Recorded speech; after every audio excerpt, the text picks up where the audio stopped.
You're nothing but a lying, cheating snake, I screamed, my voice cracking with rage as I hurled Derek's belongings across the living room. Derek flinched as his framed college diploma shattered against the wall. Lila, please, just let me explain. Explain what? How you've been screwing my supposed best friend behind my back. I spat out the words like venom, my chest heaving. He ran his hands through his disheveled hair. It wasn't like that. Clara and we just connected on a level you and I haven't had in years. My heart felt like it had been ripped out of my chest. 4 years of building a life together crumpled into this ugly moment of truth. How could the man I was supposed to marry in 6 months do this to me? Grabbing a framed photo from the mantel, I chucked it at his head. He ducked just in time as it exploded into shards of glass. You bastard! I heard every word when she called earlier. The sneaking around, the lies, the betrayal, it all makes sense now. Derek sank onto the couch, burying his face in his hands. I'm so sorry, Layla. You've been so wrapped up in your career, always putting work first. Clara understands me in a way you haven't for a long time. My jaw clenched as a lump formed in my throat. So he was going to play that card, blaming me for his infidelity? Don't you dare try to pin this on me, I warned, jabbing a finger towards him. Your selfishness and inability to communicate like an adult caused this, not me. He lifted his head, eyes glistening with unshed tears. I never meant to hurt you, Lila. You have to believe that. A derisive laugh burst from my lips. You stuck your dick in my best friend and carried on a secret affair for God knows how long.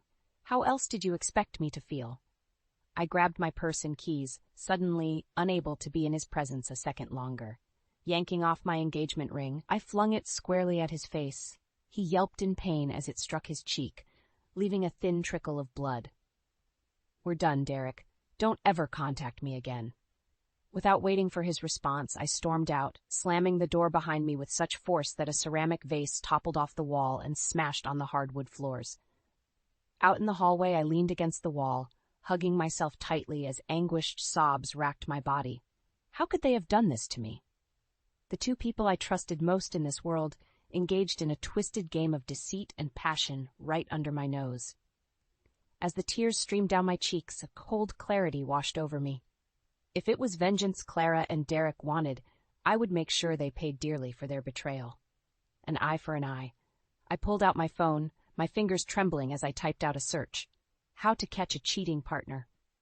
Sleep eluded me that night, the image of Clara and Derek's twisted betrayal searing my mind. My chest felt hollow, weighed down by a suffocating mix of anger, hurt, and humiliation. With phone in hand, I spent hours scouring the internet for advice on dealing with infidelity. Most sites emphasized taking the high road or seeking counseling. Screw that. Those paths led to forgiveness, and I sure as hell didn't feel like being the bigger person. In a burst of catharsis, I launched a social media campaign to air out Clara's dirty laundry to our wider friend circle. Her perfectly curated Instagram feed portraying an upstanding life stood in stark contrast to the truth I now knew. The woman you think is such a great friend has been sleeping with my fiancé for months behind my back, I wrote, sharing a tastefully blurred photo of Clara draped over Derek on my living room couch. So much for sisters before misters, right? My phone exploded with reactions from our shocked mutual friends demanding explanations. I replied with copious screenshots of incriminating texts between Clara and Derek, putting their sordid trysts on full display. It felt unbelievably liberating to pull back the curtain on their lies. When Clara inevitably tried calling, I blocked her number with zero hesitation. Let her pathetic pleas go unanswered. Over the next few days, the fallout only intensified. Clara got suspended from her nonprofit job pending an investigation into conduct violations.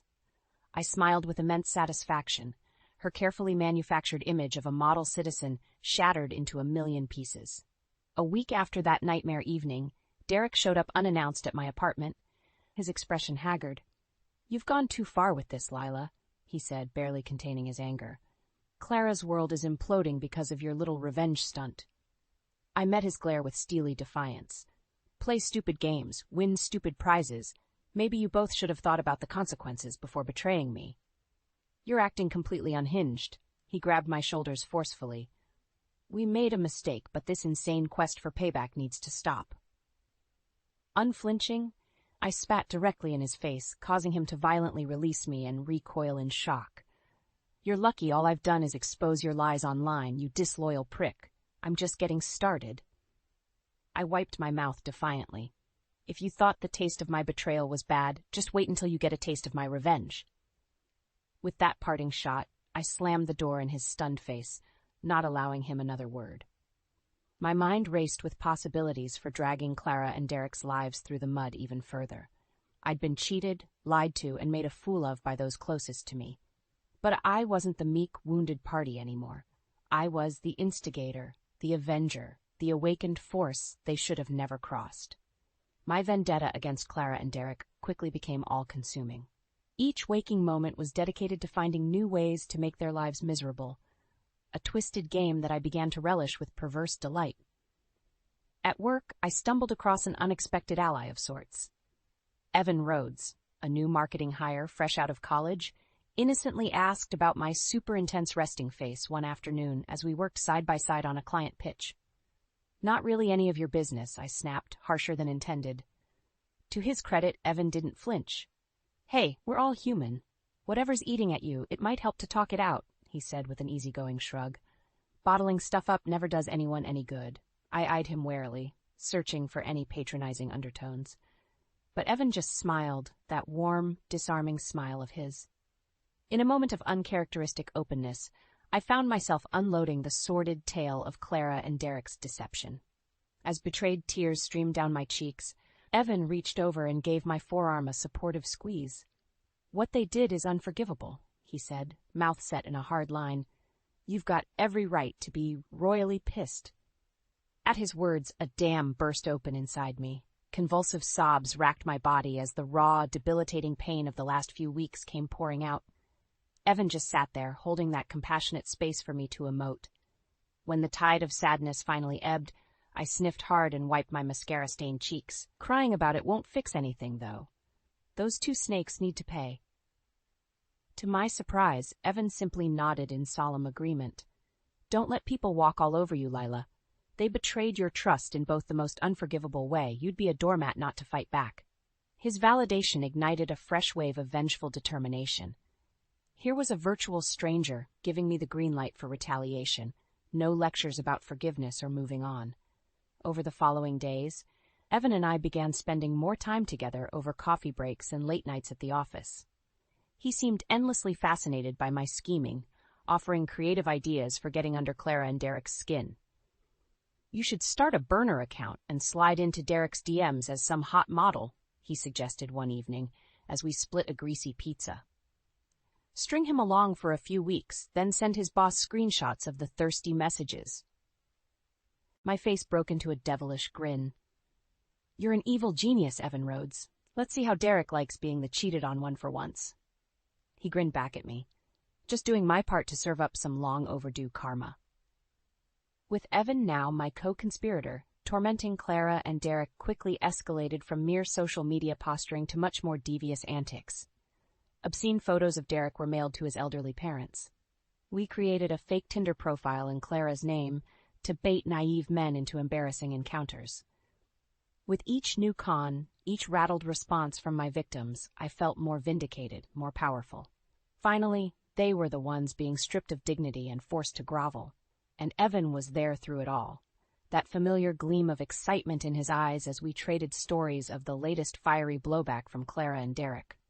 My unlikely accomplice and I were quickly becoming addicted to extracting vengeance by any means necessary.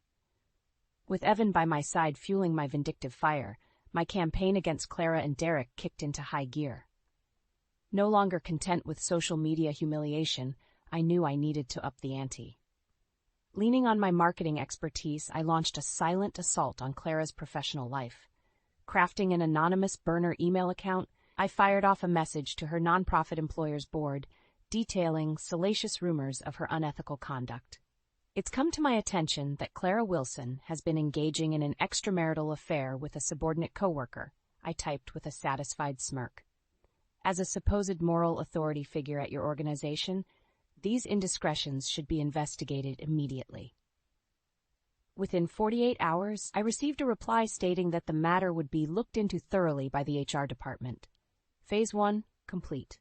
As for Derek, I executed Evan's Machiavellian plan of catfishing him to perfection.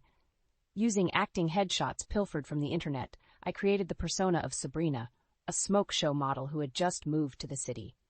"Hey there, handsome," I messaged Derek from a burner account late one night.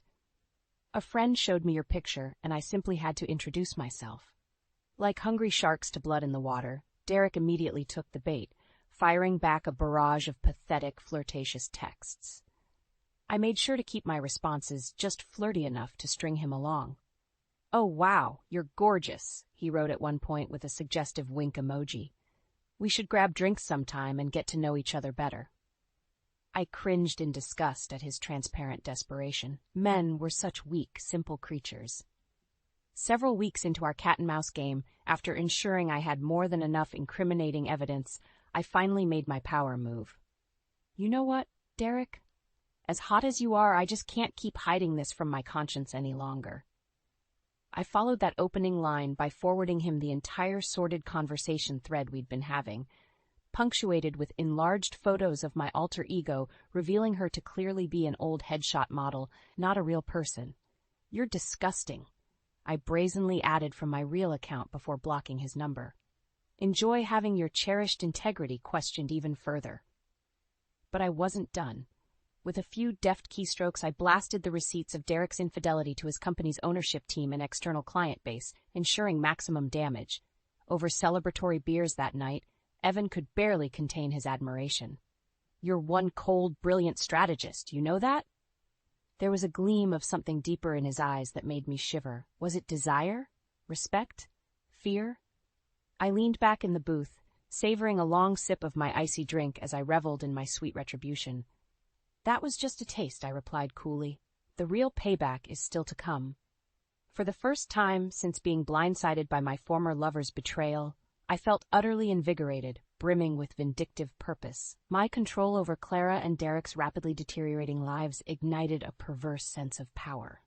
Make no mistake, I wouldn't stop until they understood the true depths of my wrath. They deserved to suffer tenfold for the anguish they'd put me through. Little did I know the worst was still on the horizon. All my meticulous plotting had simply lit the fuse on a dynamite keg of consequences that would soon blow my world apart. With each passing day, I savored Clara and Derek's misery like a fine vintage wine. Watching their lives crumble from afar was intoxicating, my ultimate high. Text messages flooded in from mutual friends seeking explanations for the torrent of scandalous rumors circulating about the despicable duo. Clara desperately attempted to salvage what little credibility she had left with flowery statements denying the allegations as vicious lies. Derek stayed eerily silent, no doubt mortified by my exhibition of his adulterous thirst for Sabrina. All the while, Evan remained my partner in crime, ferociously egging me on with twisted glee. "You've got to deliver the knockout punch," he urged one evening as we conspired over cocktails at a dingy bar. "Bury those snakes once and for all." Evan's dark eyes danced with manic intensity. In that dimly lit booth, I saw the reflection of my own torment mirrored back at me. We were two souls equally scorned, reveling in the sadistic high of revenge. My mind raced with deliciously devious scenarios as I drained my martini glass. Suddenly, the perfect opportunity presented itself. "Jackie's engagement party," I said slowly with a wicked smile. "It's in 2 weeks. Every douchebag from our friend group will be there, including the snakes." Evan instantly grasped my implication, mirroring my sinister grin. "You're going to take them down in front of everybody." I gave a resolute nod, determination blazing in my eyes. It'll be the final nail in their wretched reputations. In the days leading up to the fateful event, I carefully accumulated every drop of proof documenting Derek's ugly betrayal, incriminating texts, video recordings, medical records detailing the depths of their depravity. No trail would be left uncovered, no sin unexposed. The night of the party arrived with a deceptive spring breeze. I strode into the private dining room, oozing confidence, feeling every bit the femme fatale in my fitted crimson dress. After working the room with small talk for a bit, I caught Derek's furtive gaze burning into me from across the room. His expression was one of unmistakable dread. Clara stood at his side, teetering on precariously high heels as she clutched a glass of white wine like a lifeline. Despite her heavy makeup, dark circles were etched beneath her vacant eyes, proof of many restless nights. "You two look like you've seen a ghost," I purred as I strutted up to them, Evan shadowing me with a Cheshire grin. Jackie, the beaming bride-to-be, hovered uncomfortably nearby as bewildered guests began turning our way. Derek swallowed hard, the motion accentuating his bobbing Adam's apple. "Lila, please, not here." "Shut your lying mouth," I interrupted sharply. "The two of you snakes have had this karmic reckoning coming from the moment you betrayed me." Rummaging through my purse, I produced a sleek iPad with shaking hands. Every salacious scrap of evidence illuminated the screen in vivid detail. Caught in the harsh glare, their faces paled to an ashen white. For those with the stomach to witness true depravity, allow me to expose these frauds for who they really are. As Clara emitted a strangled cry of protest, I launched into a revealing production worthy of a TED Talk, complete with projected video clips of their most compromising moments. Jaws dropped in stunned silence, while grotesque secrets filled the air like a noxious gas.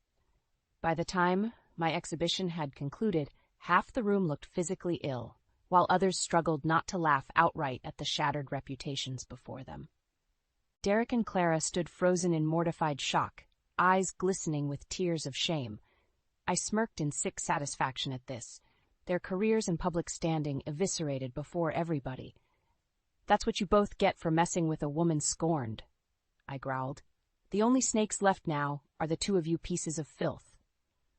As a palpable hush blanketed the gathering, I turned on my heel and strode out to raucous applause from Evan, the piercing ring of his mocking laughter echoing in my ears. Finally, after weeks of meticulous plotting, the betrayers had faced their ultimate reckoning. Justice was mine. In the aftermath of the engagement party meltdown, a deafening silence engulfed my world.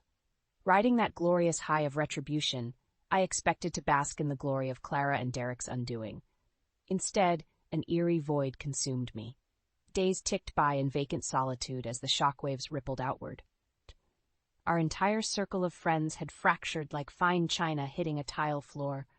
Nobody seemed eager to pick sides in the carnage, self-preservation kicking into overdrive.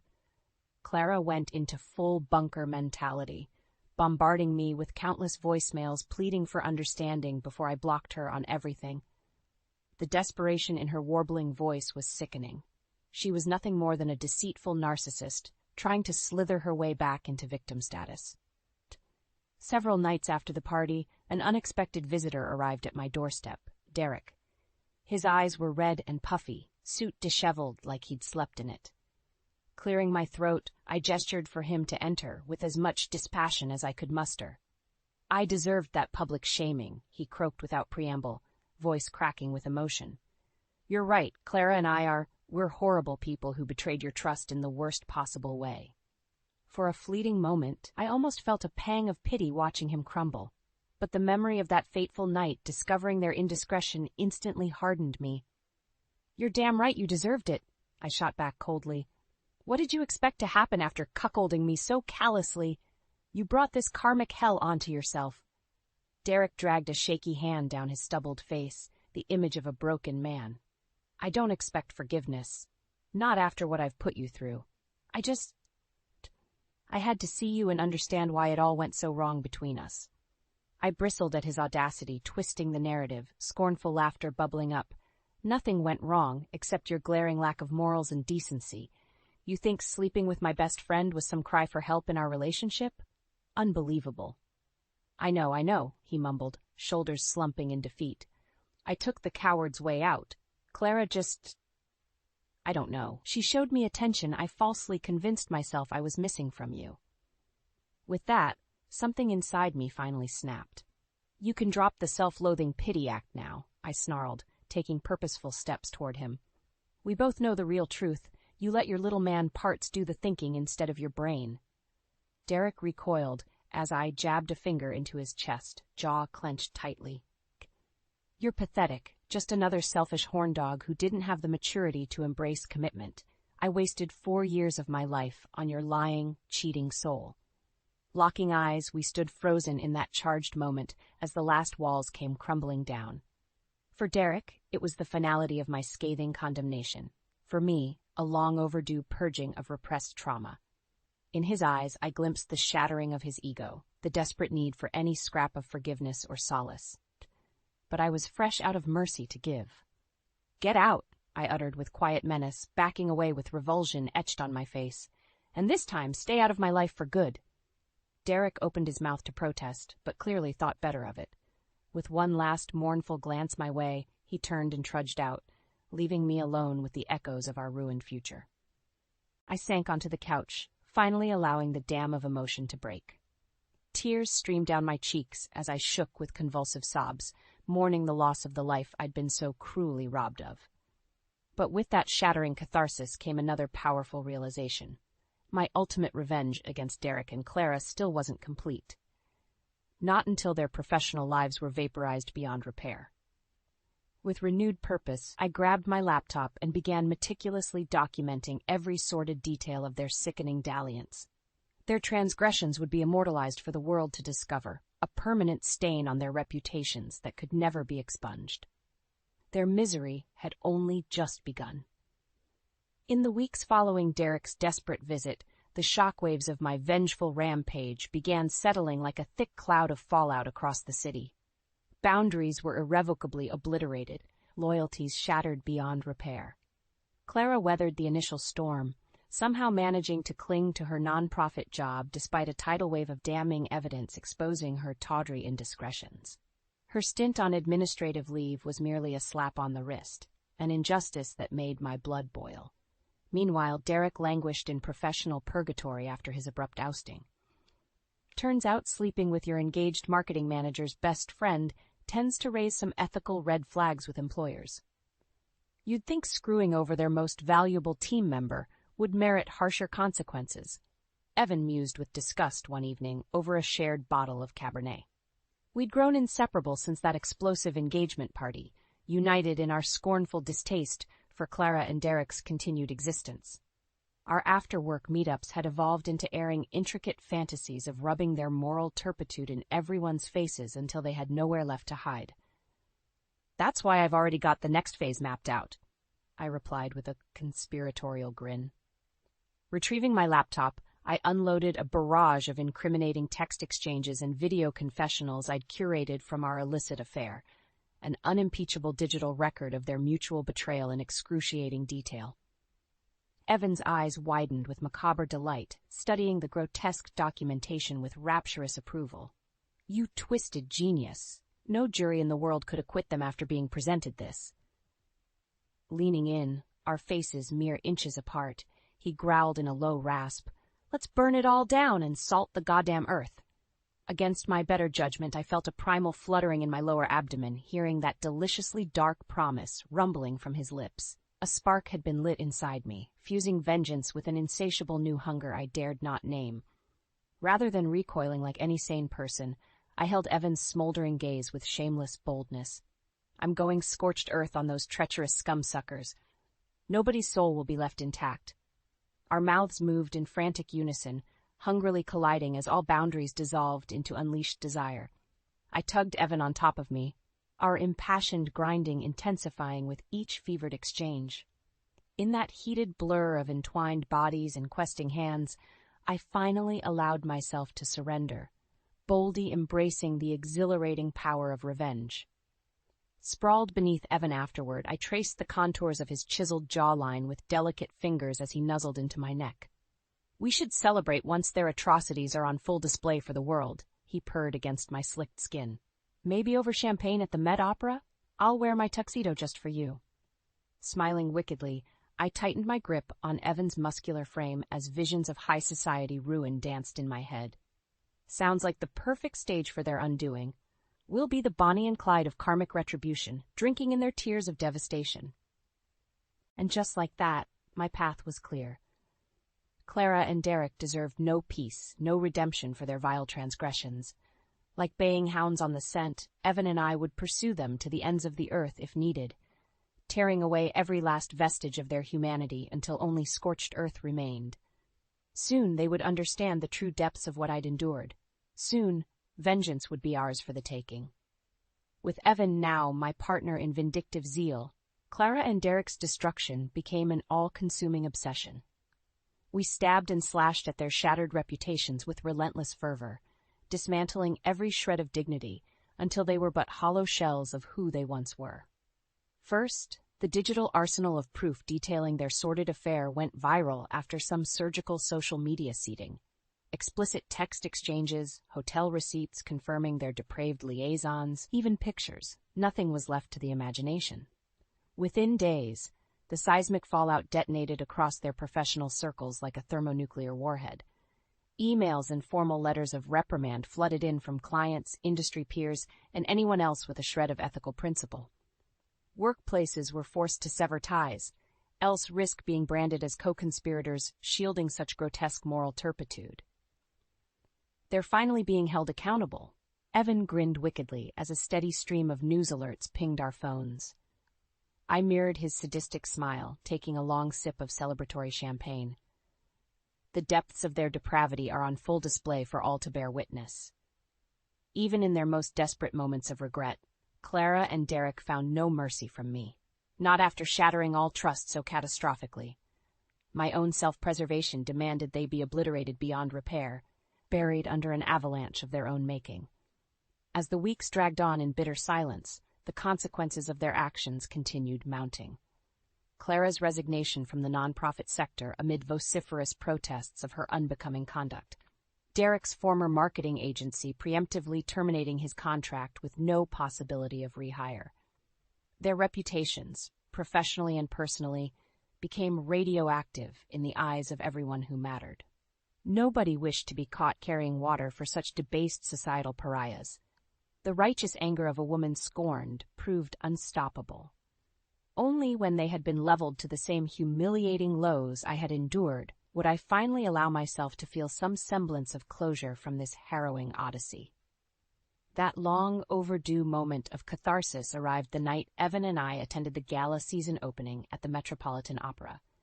Resplendent in a shimmering emerald gown, I clutched his arm tightly as we navigated the red carpet flashes and descended the grand staircase.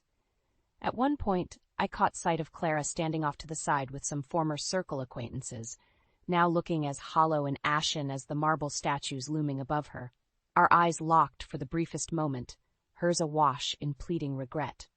But I simply tossed my head back and laughed raucously in her disgraced face before allowing Evan to whisk me away.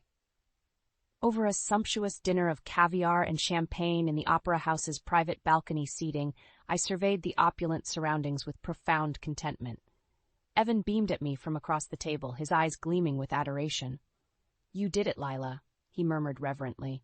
"You survived their betrayal and emerged victorious. They'll never recover from the ashes you left them in." Reaching across the crisp linen, I enfolded his hand in mine and smiled radiantly. "No, Evan. We did this together. You gave me the courage and strength to fight back ruthlessly." Caressing his chiseled jawline, I drank in every inch of his rapt features. "You helped me embrace the truth that the only way to defeat monsters is to be an even bigger monster." Leaning in until our lips were barely grazing, I breathed, "And now, we get to decide what comes next for us."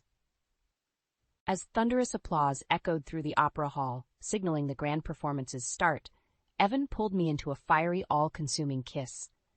In that searing moment, I knew we had both been irreversibly transformed, tempered in the fires of vengeance like blades emerging from the forge. When our lips finally parted, my eyes glinted with the harsh determination of a new dawn rising. "They'll spend their lives drowning in shame and regret," I hissed against Evan's mouth.